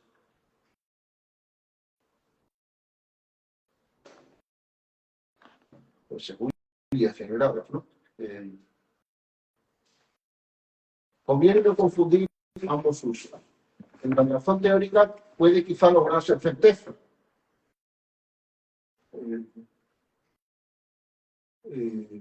Pensar es distinto de querer. Sí. Necesario es lo opuesto de lo contingente. Sí. En la razón práctica es muy difícil llegar a tener certeza total sin la más mínima duda. Oye, a mí lo que me conviene es estudiar biología o estudiar química, o estudiar administración de empresas o derecho. O mejor, me pongo a trabajar. No, yo quiero estar absolutamente seguro. Basta para actuar lograr una suficiente certeza compatible con rastros de duda, salvo que se trate de algo grave. O sea, ordinariamente, pues para tomar una decisión, pues es suficiente tener una razonable seguridad de que eso es un curso de acción bueno. No es necesario tener una certeza total, no lo voy a obtener. Y entonces decido con ciertas dudas. Oye, pero quizá en lugar de administración de empresas convenga mejor, no sé qué.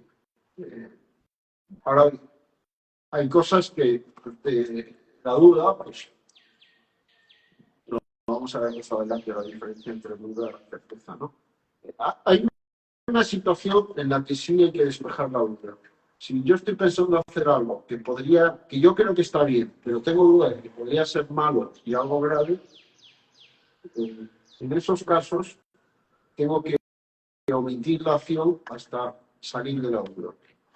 Si yo Yo creo que esto está bueno, no va a estar mala si la sacado de ahí, y tal. Pero por alguna razón me surge la duda de que podría estar envenenado. Va a estar envenenado, ¿no?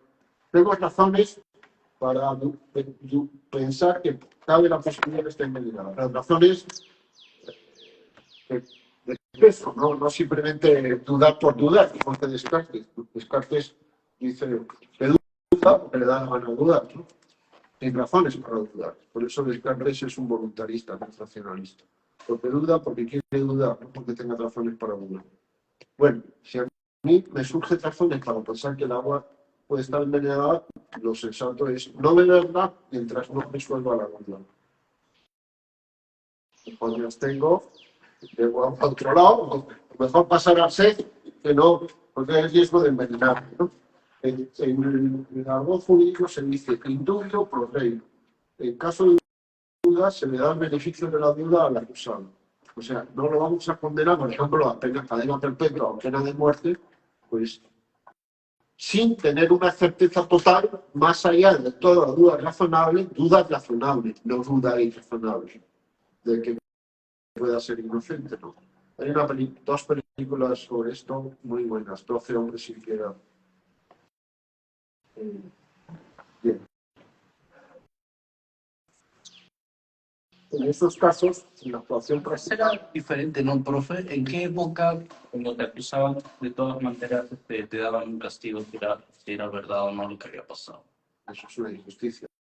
No, pero no me acuerdo si eso pasaba con los romanos o con los griegos. No lo sé.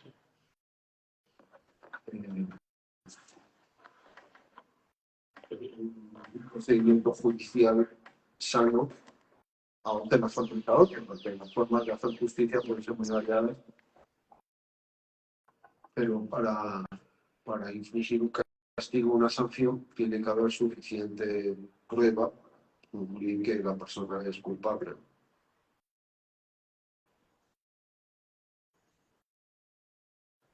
Si la sanción es muy fuerte o es irreversible, etc., la certeza tiene por parte de quien juzga y condena tiene que ser muy alta, tiene que ser proporcional a La agencia. pena capital. Por robar, Ahora no voy a decir si estoy a favor o contra la pena capital. por robar un plátano. Pero no. Por la pena capital se ejecuta a la persona. Y si luego resulta que nos hemos equivocado, no. Es distinto si tengo 25 años de cárcel. Si luego nos damos cuenta que se nos hemos equivocado, hay que sacarlo, ¿no? Hay que indemnizarlo. Pero soy médico, hay que amputar una pierna. Entonces, no estaba totalmente seguro de cuál es la pierna que hay que amputar. En caso de duda, no, ya, sí. Espérate, vamos a verificar, ¿no?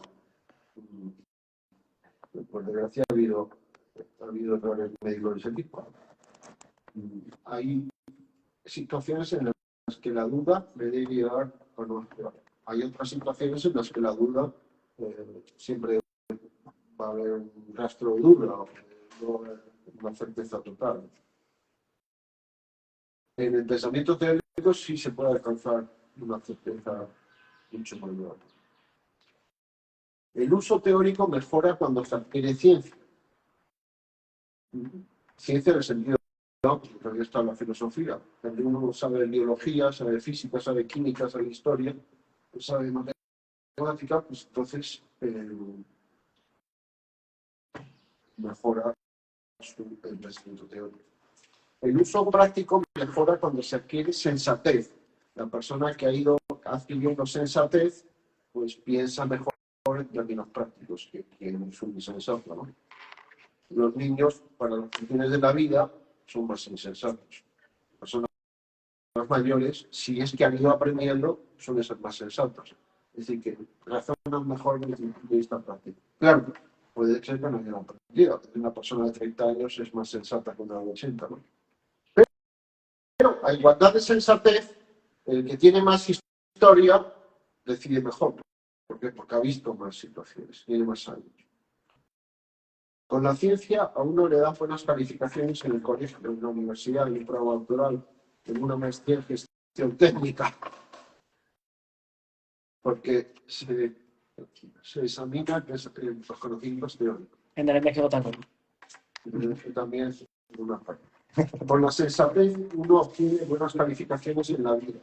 La sensatez sirve para ser feliz, sirve para dirigir bien las propias acciones, porque el pensamiento que orienta mis acciones es el pensamiento que va buscando responder bien a la pregunta que me conviene hacer. La pregunta ¿qué me conviene hacer? Es distinta de la pregunta ¿qué es eso? ¿Cómo funciona eso? La respuesta a la pregunta ¿qué me conviene hacer? Pues depende de la persona que va a hacer eso. Personas distintas seguramente tienen que hacer cosas distintas. Quizás los estudiantes tienen los dos que estudiar, pero ¿cómo tiene que estudiar uno? ¿Dónde? ¿Cuándo? ¿Cómo? Pues distinto del otro. El uso teórico, científico y técnico sirve, por ejemplo, para saber cómo hay que construir una carretera o un puente. Aquí estoy incluyendo, al contrario de lo que he dicho antes, el pensamiento técnico dentro del teórico, en el sentido de que el pensamiento técnico me ayuda a responder la pregunta cómo cambiar una llanta, cómo construir un puente. En ese sentido es una parte del pensamiento técnico. En el sentido de que guía la acción, a ver por dónde empiezo a construir y cómo acarreo los materiales, sería una parte del pensamiento práctico, ¿no? Si tengo que construir este puente o no. Pero ninguna ciencia ni técnica nos va a decir si hay que construir la carretera o el puente. Eso ya es pensamiento práctico. ¿Levantamos un puente aquí o no? Es útil para saber cómo lograr poner un hombre en la luna o construir un supercomputador, pero no para saber si es una buena decisión enviar a alguien a la luna o gastar tal suma de dinero de supercomputadores. Se ve la diferencia entre el pensamiento técnico o científico y el pensamiento práctico. El pensamiento práctico es con el que uno saca buenas notas en la vida. Son las 6:06. Yo una pregunta. ¿La sensatez cómo se adquiere? Déjame terminar la página y ahora hay preguntas. La sensatez sirve para autodirigirse en la vida y también para saber dirigir. La sabiduría práctica es la sensatez. El saber gobernar, mandar, dirigir, llevar un hogar, etcétera, dirigir una empresa, eso es pensamiento práctico. Si esto es así, me pregunto con Carlos Llano, ¿por qué entonces en la escuela y en la universidad se enseña más la ciencia que la sensatez? Resulta, señala Carlos Llano, yo tuve la suerte de conocerle, fue el fundador de la Universidad Panamericana y del padre de México, los filósofos y estímulo, ¿no? Resulta, señala Carlos Llano, que los estudiantes se dedican a aprender matemática, lenguaje, geografía, física, finanzas, etc. Justo en unos años en los que toman decisiones bastante determinantes para sus vidas. Elegir profesión, casarse, especializarse, hacer amistades, etc. Decisiones para las cuales no resultan útiles las ciencias ni las técnicas. Bueno, no sé si hay alguien que está queriendo preguntar. Voy a revisar. Voy a revisar. Enviar una solicitud. No, varios finales. Voy a volver a poner. Hagan sus preguntas. Hagan sus preguntas para el profe. No, por ahí no han puesto, pero yo tengo una pregunta. ¿Y cómo uno es más sensato? ¿Cómo mejora su toma de decisiones? La sensatez incluye dos ingredientes. Uno, el pensamiento práctico y otro, la buena intención. O sea, la sensatez es una virtud teórico-práctica, diría Aristóteles, y también Tomás de Aquino.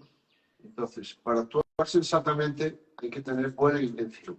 Eso no es pensamiento, sino que es voluntad, digamos, ¿no? O sea, el querer actuar bien. Pero tampoco es suficiente la buena intención, que hace falta pensar bien. Hay gente bien intencionada que son menos insensatos. Y hay gente que piensa bien, pero como actúan con mala intención o intención torcida, pues tampoco son sensatos, ¿no? Utilizan su pensamiento para racionalizar, no para responder a la pregunta ¿qué me conviene hacer?, sino para ver cómo justifico lo que yo quiero hacer. que es distinto de lo que me conviene. Bien. Entonces, para ganar esa sensatez, tengo que ir cultivando una buena intención, siempre. Tratar de actuar con buena intención y tratar de evitar lo que yo me doy cuenta que no estoy actuando con buena intención. Y luego pararse a pensar. Hay cosas que no necesitan pensarse mucho. Oye, no llevar agua con gas o sin gas. Tampoco hay que ir 3 tardes a analizar el asunto, ¿no? Pero hay otras cosas que sí hay que evitar precipitarse, ¿no? Entonces hay que pensarlos. ¿Cuál es el problema? ¿Qué cursos de acción pueden solventar ese problema? Solo hay una manera, puede haber varias, comparo. Pues, ¿cuáles son los criterios relevantes que tienen que ver con el problema, ¿no? Tengo un problema de que estoy gastando mucho o de que estoy ingresando poco. Tengo un problema de que una persona me está fastidiando porque yo estoy fastidiando a alguien. Tengo un problema de que me falta tiempo, que pierdo el tiempo. O sea, hay gran variedad de problemas y la acción tiene que ver con el problema que yo quiero resolver. Tener más experiencia de vida, haber visto más cosas, pensar las cosas. Hay gente que tiene mucha experiencia pero no las piensa, no aprende de la experiencia o aprende negativamente, ¿no? O sea, el estudio, que es fijarse en las circunstancias, comparar con otras, ver qué se parecen, qué se distingue, qué podría pasar.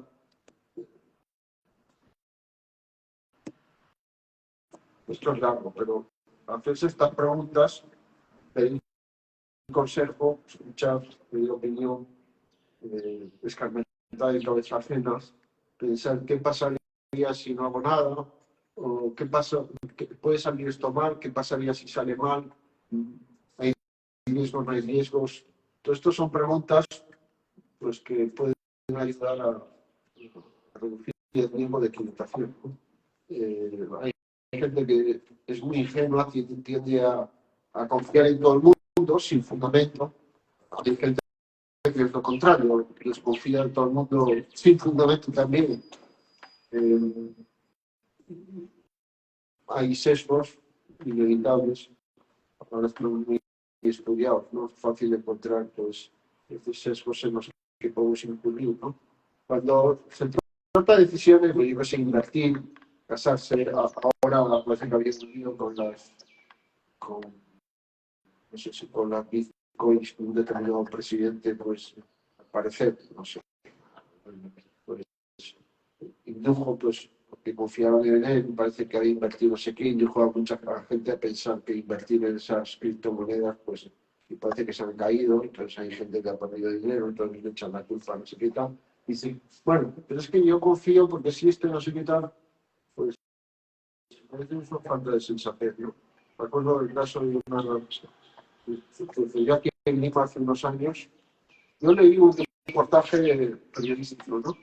Puede ser que una agencia de inversión, pues, había metido unos fondos juntos y habían ido al tacho y a mucha gente había perdido sus inversiones. Yo entrevistaba a una señora que había perdido todos sus ahorros. ¿Clay?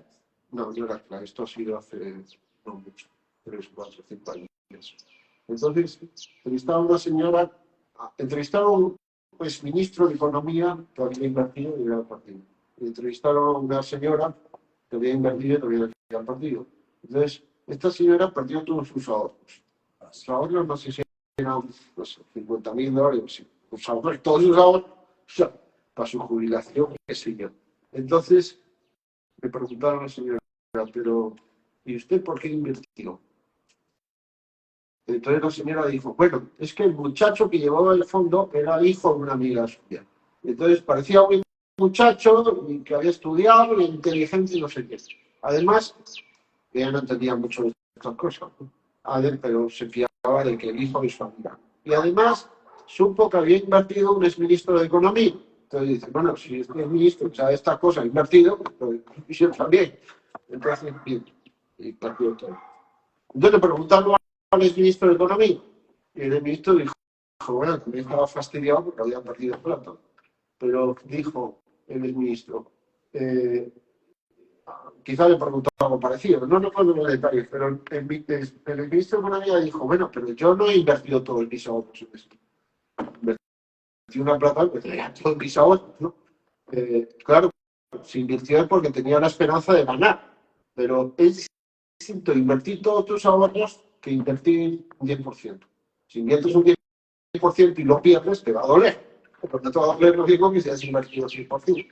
O sea, la decisión de la señora y del ministro de Economía fueron distintos, aunque ambos aparentemente invirtieron, pero uno invirtió todos sus ahorros confiando en que iba a ir bien, porque otro que sabe está invirtiendo, mientras que el ministro de Economía invirtió esperando ganar, pero consciente de los riesgos. Él sabía que era una inversión de riesgo. Claro, si haces una inversión de riesgo, porque esperas que salga bien. Pero si sale mal, digamos que has contado con esa posibilidad. Entonces has pensado, bueno, y si sale mal, pierdo $50.000. Bueno, ¿y qué son $50.000 para ti? Yo tengo $3 millones, si pierdo $50.000, me duele, pero tampoco me es una tragedia. No, $50.000 son todos mis ahorros. No, espérate. Si son todos mis ahorros, tengo que estar mucho más seguro de la decisión que si es una cantidad que si la pierdo no me muero, ¿no? Se ve la... Entonces, la mujer esta fue crédula, fue insensata. El ministro de Economía parece que tomó una decisión sensata, pero salió mal. Y la decisión del ministro de Economía fue buena, pero desafortunada. La decisión de la señora fue mala y desafortunada. Pero podría haber salido bien. Podría, sí, yo qué sé, haberse hecho millonario, pero hay que distinguir decisión buena de decisión mala y afortunada de desafortunada. El carácter afortunado o desafortunado se ve con el paso del tiempo viendo las consecuencias de lo que se ha hecho. El carácter bueno o malo de la decisión hay que conocerlo y pensarlo antes de decidir. Quizás el señor no pide consejo. Si hubiera pedido consejo a alguien que sabe, claro, puede preguntarle a alguien que sabe de finanzas, pero el que sabe de finanzas puede ser insensato. Pero quizá le diría, señora, bueno, pero esto es muy arriesgado, puede que salga bien, si sale bien ganará tanto, o más o menos. Pero si sale mal, hay posibilidad de que salga mal, hay un 40% de posibilidad de que pierda todo. ¿Por qué? Dice, pero esa práctica por él, ¿qué pasa si la pierdo? No, si la pierdo me muero. No ponga esta plata aquí.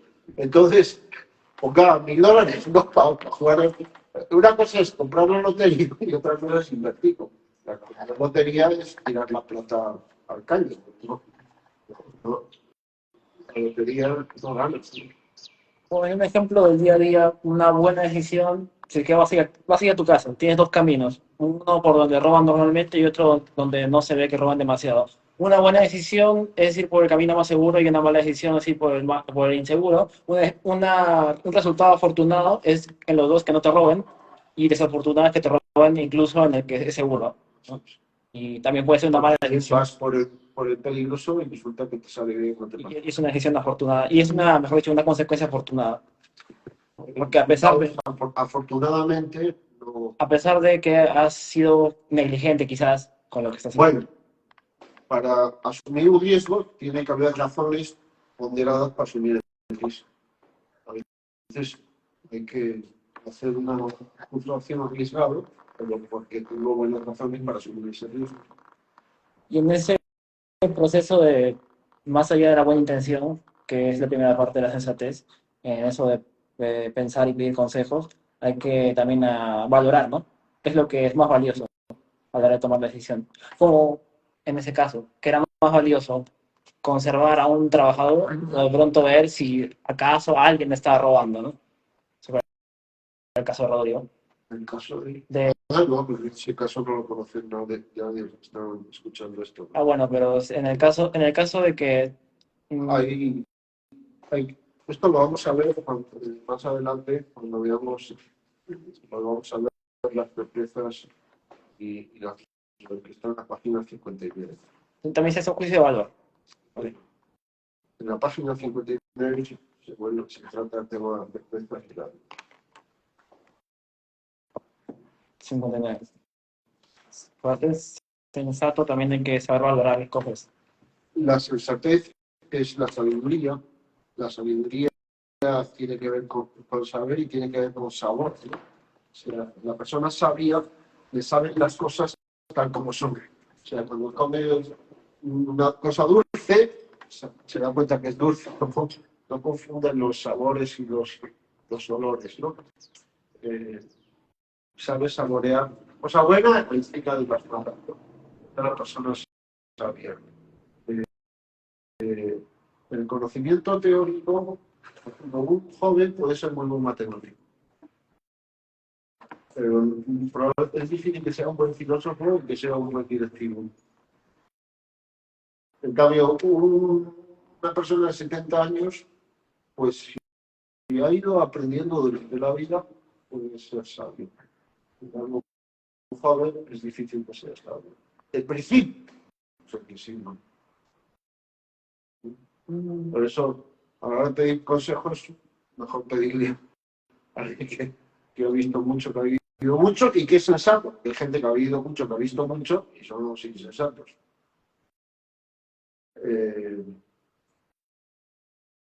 Hay un refrán que dice: más sabe el diablo por viejo que por diablo. O sea, en este sentido, la veteranía vale un grado. O sea, que hasta muchas batallas, pues tiene un aprendizaje que no lo tiene, que no ha peleado nunca. Entonces, y claro, hay errores que son el último, ¿no? Un amigo mío que ha hecho unos documentales sobre la división de los policías que desactivan explosivos, ¿no? Entonces, me parece que lo han titulado: el primer error es el último, ¿no? Ese es el lema que es la brigada de explosivos. Creo que es algo así. Lo dices, solo te vas a equivocar una vez y si te equivocas no lo vas a contar. Sí, por eso, claro, hay determinadas prácticas y actuaciones que requieren preparaciones distintas. Pues para esas personas, pues la preparación es distinta de que yo que sé, para figuritas con plastilina, que si te equivocas Me te imagino cae. que picarán con dispositivos que de todas maneras exploten, pero no tan fuerte, ¿no? Para que se quede implosión. No sé cómo harán, pero bueno, O sea, me imagino que será tipo clase de circuitos. o sea, para determinadas profesiones, antes de poner a alguien a determinados trabajos, hay que haber seguro. No vas a poner a pilotar a un caza, pues a un principiante, ¿no? ¿Por qué? Que vale un montón de millones de dólares. O no vas a poner a pilotar un avión de pasajeros con 500 pasajeros a un practicante. O a manejar un barco de, yo qué sé, enorme, pues como un tipo que no tiene experiencia de hondo, ¿no? O a torear un Miura de 500 kilos, no sabes ni manejarte con un chihuahua, ¿no? Entonces, Chihuahua.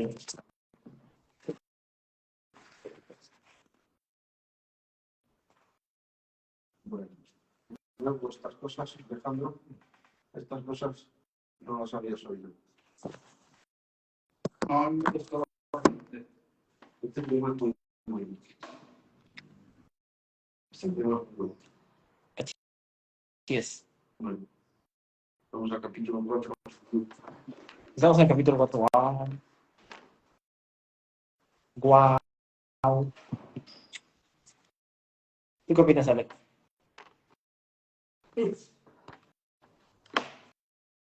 ¿Cuántos años tienes, Ale? Tengo, voy a cumplir 26, ¿no? ¿Sí? ¿No te gustaría tomar el PGR también? Junto con tu hermano. ¿Qué se prefiere? ¿No te dije, profesor?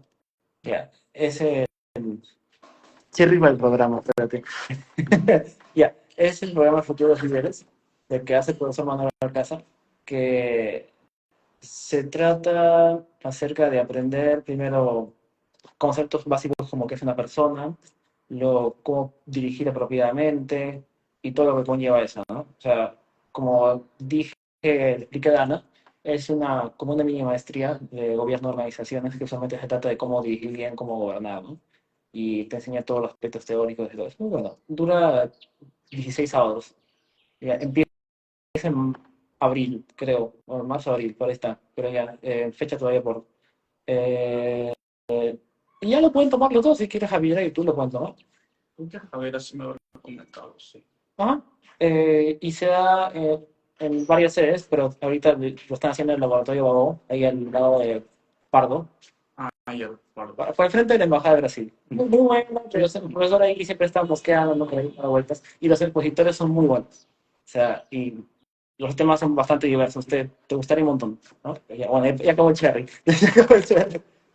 También es un tema del PFL. Sí, sí. Ah, y el profesor Manolo, si es que le hablas ahorita, Usted lo dirige, profesor. te da un cupón de descuento. Pero eso lo digo, ¿no? Necesitamos gente que pague el total. Sí, sí. Si estás en la capacidad de pagar el total, bueno, hay que no tienes que pagar. Que siempre hay gente que no, hay que darle media beca, un cuarto de beca, tres cuartos de beca. Algunos hemos dado beca completa. ¿A ti qué pedimos? Media beca, tres cuartos. Tres cuartos. Tres cuartos de pollo. Bueno, están todos becados, porque el precio debería ser 6-7 mil soles. Entonces todo el mundo tiene un subsidio de unos 5.000 soles. 600, 700. 6.000 soles. Ah, 6 600. o 7.000. Debería ponerlo en... Están todos subsidiados, ¿por qué? Porque los expositores y los mentores no cobramos. Las instalaciones tampoco. Debería ponerlo en descuento permanente como en las tiendas. Entonces, pero bueno, exacto. O sea, ¿tú sabes si Javier está pagando? ¿Qué? ¿Javiera? Sí. Pero ella no está todavía en el... Ah, todavía no está. No, lo que yo sepa no se ha inscrito. El Pero... siguiente empieza a medir el 22 de marzo, ¿no? Ajá. 3 de marzo. 22 de marzo, sí, dependiendo de... Si no lo patemos un par de sábados más, ¿no? Pero marzo, fines de marzo, inicio de abril. Ah, ya. Ya, es los sábados a partir de 3 a 7 de la noche. De 3 de la tarde a 7 de la noche. Y hay buenos bocaditos. La china que hace los bocaditos es muy buena, si no, te lo recomiendo. El chino también está bueno. ¿Qué? No, ¿qué estás hablando? Ese es Sam, no, esa es otra cosa, esa es otra cosa. Anda ya. Sí, damos buen catering. Sí, buen café. Es una de las cosas que hay que pagar. Sí, que todo el esfuerzo de la semana se va a los sábados. Y el cafecito es rico. Pero en fin. No, es un programa que tratamos de dar la misma calidad de servicio que damos en el bar. Lo he visto. Y ahí Es un programa, no lo hay por ahí con esa calidad. Los expositores son de alto nivel. Y luego la temática son tres temas. Uno que es una empresa, cómo funciona una empresa, y también una institución sin fines de lucro, o sea, el aspecto productivo, comercial, financiero, en la necesidad que productos, servicios resuelven. Eso es una parte. Que es dirigir, que es mandar bien, que no es ni el despotismo, pero tampoco el paternalismo, el engreimiento, que tampoco ayuda. Está dirigido a gente de cualquier carrera. En esta edición tenemos de 19 universidades distintas y como 22 carreras diferentes, ¿no? y egresados también, de vez en cuando. Y tenemos hemos admitido algún egresado.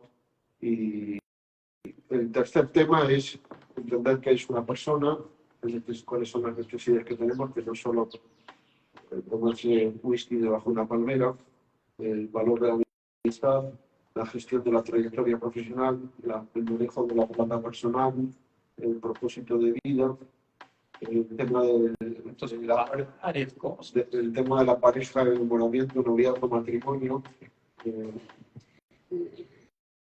la economía, o sea, de dónde sale la economía de un país, trascendencia. Sí. O sea, eso es un mapa mental para ayudarles en la vida personal, familiar, como ciudadanos, en la vida profesional, o si terminan siendo liderando algo, que tengan por lo menos las claves fundamentales. Por eso es que va para cualquier tipo de carrera, no solo para los que estudian administración. El primer día de tu promoción me vinieron. El primer día suele haber dos sesiones, una que es una empresa y otra que es una persona. Ah, sí. Entonces me vinieron dos chicas al término de mi clase. Me dijeron, eran dos en este caso. Entonces, una estudiaba psicología y la otra comunicación. Y decía, no, tu tema, y yo les hablé de la persona, no les gustó, pero lo de empresa no. Entonces, tú también así, pero ¿qué hacemos nosotras aquí con el tema de la empresa y tal? Claro, una, su papá, su tía, había sido alumna mía, yo le había preguntado, ¿y por qué estás aquí? Mi tía fue alumna tuya y me dijo, hay este curso, tienes que hacer este curso, tienes que hacer este curso, tienes que hacer este curso, tienes que hacer este curso, yo te pago el curso, tienes que hacer este curso, entonces aquí estoy.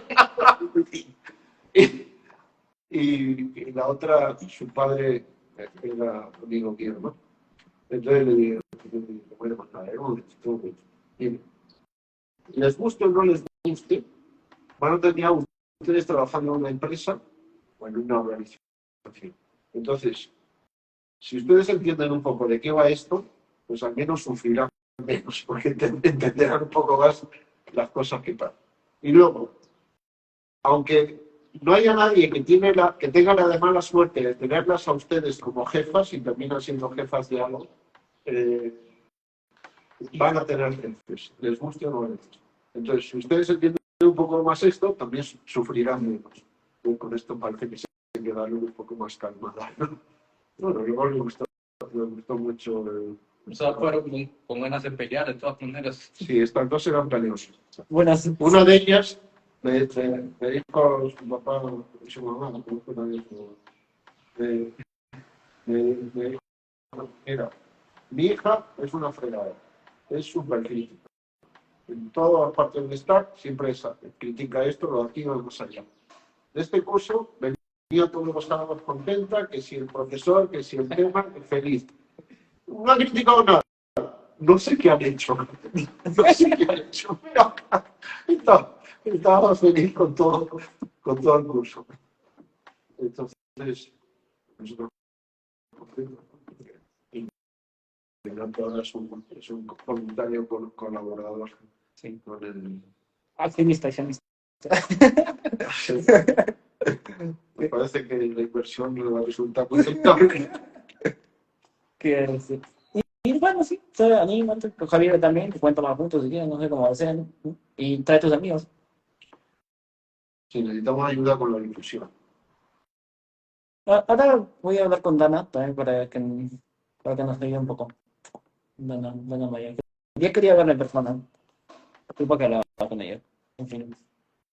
Bueno, ¿qué hacemos? No sé, nos invita un chico. Pero 4 lo dejamos en vamos a ir al parque. Vamos a estar aquí más cerca. Al parque, vamos a chifa.